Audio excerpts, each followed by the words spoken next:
What small, menial things do you often do to stick it to the man? I worked for Cedar Point. If you've ever bought food there, you know it's jacked up ridiculously high because you can only buy food inside the park. I used to only charge people half price all the time. I'd ring up one fry when they asked for 2 orders of fries. Stuff like that. I'd give out free drinks. At the end of the day my revenue would still match the other cashiers. So I knew I was quicker than them on the orders too. At my old fast food job I'd give out condiments for free 90% of the time if you ask for some. Unless you're acting like a prick, in which case I'll charge you the 32 cents and make it as drawn out as possible. This is the purest form of justice. I work on the West Coast. Our corporate office is on the East Coast. If someone from corporate sends me a passive-aggressive email asking for something and copies in my manager like I'm a child that needs to be supervised, I'll reply to their email at 1:55 PM so either they have to stay late to work on what I sent them, or they won't be able to get to it until the next day. I hope you copy their manager too. Back in the day, think 70s, if my grandfather had a bad experience with a service provider he would write every payment check for 1 penny over the actual cost, thus requiring the company to refund the overpayment amount resulting in the office time, ink for printing, cost of envelope, paper, and postage and any additional audits or paperwork headaches. Obviously not getting any additional benefit, but knowing that his net cost to the company went up compared to what he was being charged made him feel better. Sadly wouldn't work anymore. They'd just credit your account for the 1 cent. I've accidentally overpaid a bill before and it showed up as a credit on my next bill and the next bill was just a lower amount due to the credit. 4 shots of espresso in a cup looked like 1 regular black coffee to the cashiers at my university cafeteria back in the day.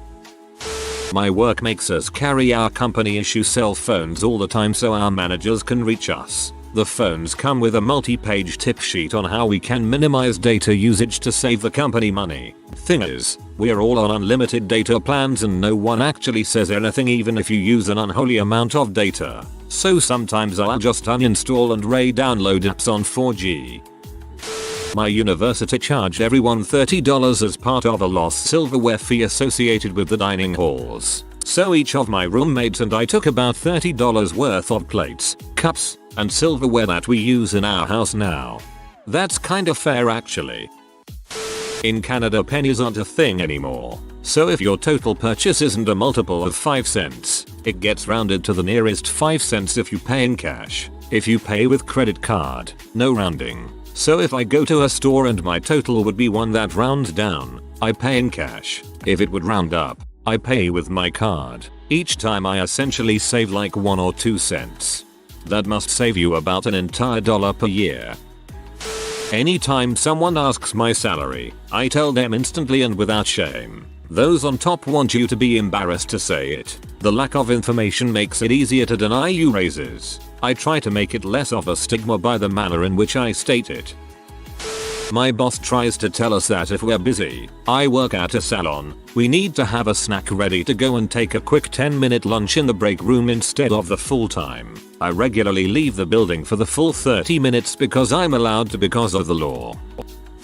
When I worked at McDonald's I'd find ways to make customers' meals cheaper, like turning their order into a meal to take $1 off. I'd also put extra toppings in their McFlurry and throw extra sauces in the bag. Hot fudge in a McFlurry or a strawberry shake is a must try. I also recommend asking for extra stuff at the pickup window of drive-thru orders. Oftentimes the employees don't care enough to charge extra. I've done this at every service job I've ever had, unless the people were rude of course. I never stay at the office more than 8 hours. Don't care if there's work to be done. I do what I can in 8 hours. Then I go golf, or spend time with my kid. I don't subscribe to this workaholic culture we've come to accept in the States. I think it's horse crap, and I have a life to live. I feel you man. I do my job right and for the time I'm required. But that's it. When I'm off the clock, I'm off the goddamn clock. I choose life. My old school was very strict on tucking your shirt in, and they would check every morning to see if it was tucked in. I'd always wear a sweater with shirt untucked underneath in the morning, so they never caught me. All I can think about what a waste of time and energy it is to make sure shirts are tucked in when they could have been doing something more productive. Every morning at 6:30 am, my building puts coffee and breakfast out for the guests and students. I also partake in the free coffee and breakfast. Are you a billionaire? I like to take the multitude of credit card offers I receive in the mail, stuff the return envelope full of random papers, for example, their own materials torn to bits, expired coupons, etc., and mail it back to them on their dime. I understand you can really stick it to them by slapping their postage paid return envelopes on heavy items, but that seems like too much effort on my part. I applaud those of you who do it, though. Never work for free. To clarify, I am an IT and not on call. However, sometimes I get calls after hours for urgent situations. A lot of times it is a 2-minute phone call to clarify something, but my company has a policy that extends to me stating if I receive a call, I am to be paid for the inconvenience. Flat rate for the first hour, then my hourly rate at 1.5x for the remainder. If I get a call at 5:01 PM, that is a charge even if it takes me 1 minute to resolve. Yeah, my way of doing this is if I have to work after hours, I just dong around during work hours for that amount of time. I for 2 years refused to allow my employers to correct my salary because of a typo. So instead of making 11.50 they had to pay 15.10 an hour. When I got hired at my current job, my future boss and I both commiserated about how much we hated time cards, and as my job is basically jump on a problem and fix it as they come up, having to plot exactly how my time is spent is difficult, because it's a lot of waiting, a burst of extremely time sensitive work, then more waiting. So he told me that so long as you work at company X you won't have to do a time card, and that my performance would be the determining factor in my career there. For the first 2 years, it was great. I made my own hours, got promoted twice to head my department, solved a bunch of problems and got the company making money with happier clients. But after we lost a big client due to them going under after being investigated by the SEC, we had to restructure and cut loss, and to do that we hired a new COO. That new COO wanted maximum accountability, and that meant I, and everyone else in the company, had to start documenting their hours down to the 15 minutes. Time cards due every Friday. I still do the same job, and I'm still killing it at work. Still a team led, although my team is 1 guy now, and I do my time cards Monday morning, after the COO's assistant emails me to ask me where it is, because frick that. I used to work for Comcast. 1 year they screwed me on a promotion. Anyone who wanted a credit and didn't scream at me, got one. My gynecologist's office has covers on the stirrups provided by some drug company. I routinely take them off and turn them inside out so the logo and name aren't showing. My gyn just uses floral oven mitts from the dollar store. One of the reasons I like them. When I'm at Costco and I order 2 hot dogs, I like to look around for people eating just fries and give them my extra drink cup. I'm an adult. I don't need your handouts. You can't buy me, hot dog man.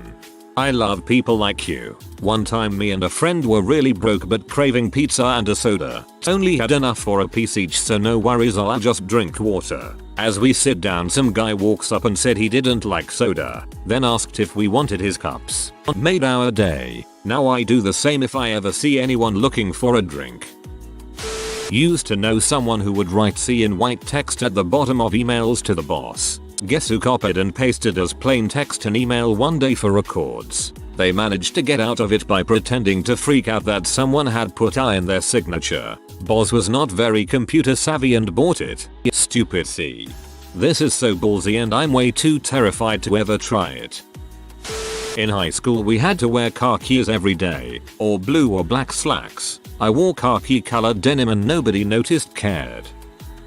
When I was studying in Milan, I had a friend who didn't want to pay for a metro pass. She got a 1-day pass online. Every day, she photoshopped it to match the day's date. When it didn't scan, she went to the help desk. They looked at it and let her through every time. I was in awe.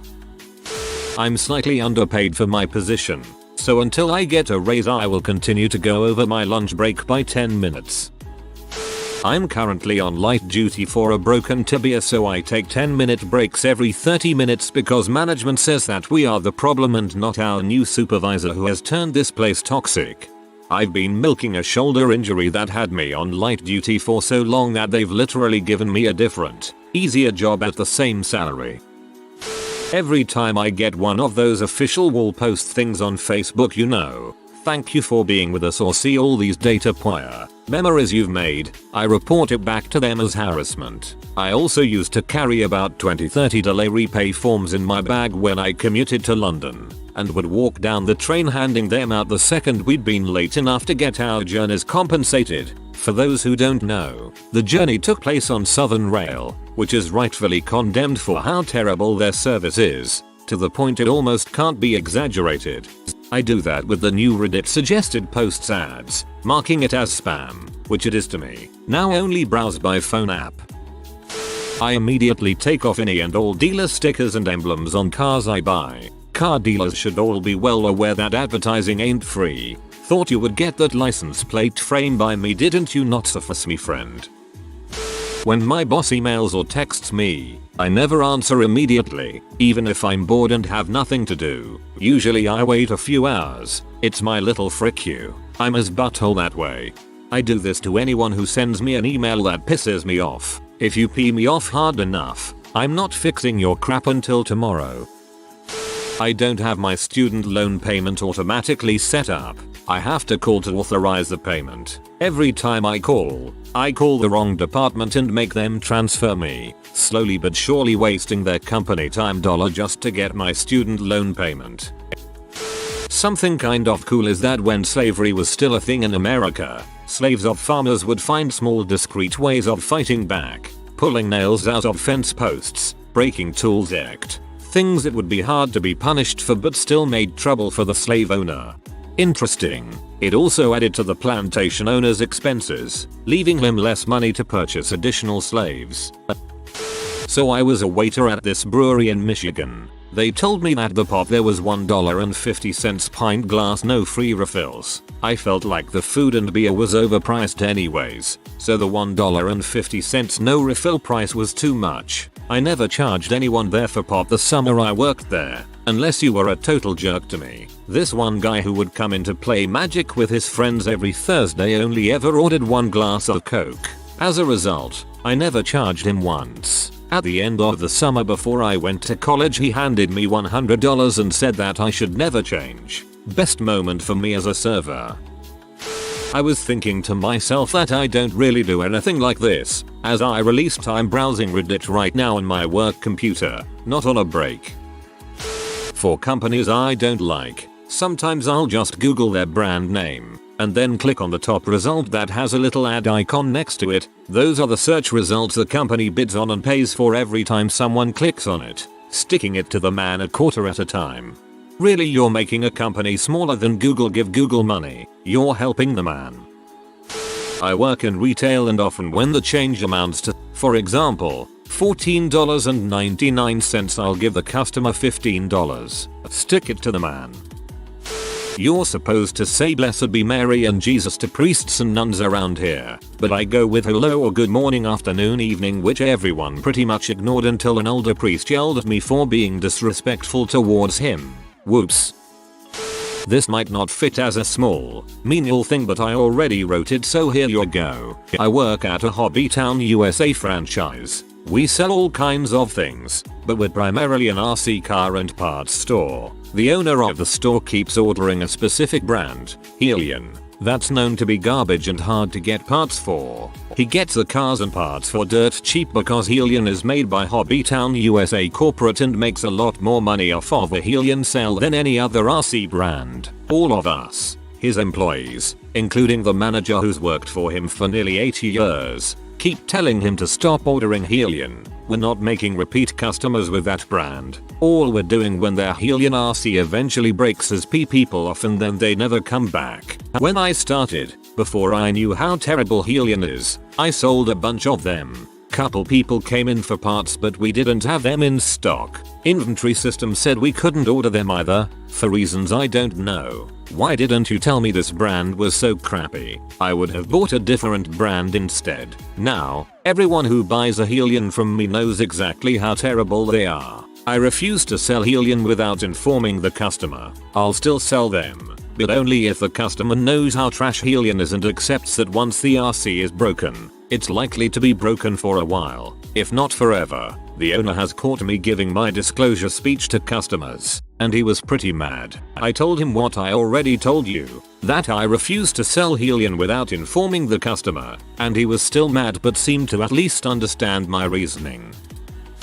Back in college, part of my scholarship requirement was assisting Asserting professor. About once a week, the professor and I would load up 2 large dolly carts and would truck a bunch of equipment across campus. It was annoying, took a long time, and I instantly loathed it, so I suggested we use my truck. Gas was like $1 a gallon back then. I still remember being P when it hit 1.20, and it was only about 2-3 miles of total driving, but it was so much easier using my truck than those janky old carts. So we used my truck once, and my professor was so happy to not have to lug that crap across campus. He told me to just start parking on the street outside his building, in what was essentially overflow street parking for one of the admin lots. I got a few tickets at the beginning of the semester, but the prof squashed them and parking enforcement eventually just ignored my truck altogether. It was a big lifted redneck mobile, so it stood out like a sore thumb. Anyhoozle, after 5-6 weeks, I realized that I could simply park my truck there whenever I wanted. Soon, instead of parking right in the middle of campus one day a week, in quite literally the most convenient spot of all spots, I just started parking there every day. Did that for 2 solid years and never once did anyone say or do anything. Eventually though, my glorious old truck decided it no longer wanted to live, and since my new ride was unknown to parking enforcement and I didn't have access to the professor fixing my tickets anymore, I had to give up my perfect parking spot. But for 2 solid years, I never once had to look for a park. It was glorious. I'm a cashier. When people don't want their pennies back as change, I keep them. I'm probably supposed to put them in the cash drawer, but I'm poor as crap. Those pennies add up. As a CS major, once I realized our TAs didn't look through our code, I started making really snarky comments like entirely useless constructor that never gets used, and I name my variables crap like bpis counter. The TAs make comments like that too, so it's not like we're shocked when we see them when we do look through code. I've had more than one Charlie the Unicorn counter or why won't this fucking shit work already function in official university source code. I often turn blokers off when I'm watching YouTubers I like, so they get revenue, but turn them on to YouTubers who I find annoying, but for whatever reason check up on their content every now and then. Whether or not you consider YouTubers to be the man will decide for you if you think my answer to this question is valid or not. I just always leave it on TBH. Same on Twitch. I just hate ads. Nothing personal. If a store has even a slightly misleading sale, I walk out and buy the item elsewhere. If that model is not on sale, why put it on display with the models that are on sale? If it's a customer put it in the wrong place, that's fine, but if the store made display is to get you into the door, then frick off. Poop during work hours. I know people who hold it to avoid being unproductive, but that's not the way to instigate proletariat uprising. For decades I made out my tax check to the Infernal Revenue Service. It was never returned, but I always hoped someone saw it. Now I pay electronically, so fun time is over. I opt out of the body scanner at the airport every single time. I even scheduled my travels plans, adding a buffer for the added pat down time so I can still make it to my flight. If you're going to violate my 4th Amendment rights, I'll make you touch my butt and balls. At my old school, which was in rural buttfuck Indiana, my exit off of the interstate ended with a lonely stoplight. I could see nearly a mile each way, so sometimes at night I would stop, look both ways, and drive through the red light, just because a fricking light doesn't own me. Obviously I don't think like this about every traffic light. Thank you. Stop, look, go. Frick lights with no one around. If you are new to the channel, you can subscribe. I publish new videos every day. Until then, check another video.